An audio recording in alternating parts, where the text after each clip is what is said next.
In triangle ABC, triangle DEF, angle B is equal to angle E, angle C is equal to angle F, then find the which one is correct. ఒక రెండు triangles draw చేద్దాం అండి. So ఇది ABC అని పెడదాము, ఇది DEF అని పెడదాం.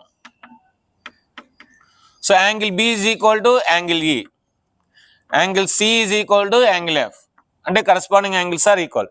సో ఈ రెండు ఈక్వల్, ఈ రెండు ఈక్వల్ అంటే ఆటోమేటిక్గా ఈ రెండు కూడా ఈక్వల్ అయిపోద్ది 180 degrees కనుక. ఓకే, ఇప్పుడు చూద్దాం. AB by DE, AB by DE, okay. CA by FE, CA by FE అంటే wrong.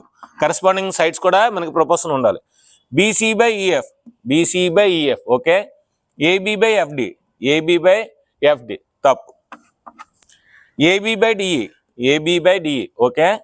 BC by EF, BC by EF. So corresponding sides equal ఉన్నాయి, అంటే option C is the right answer.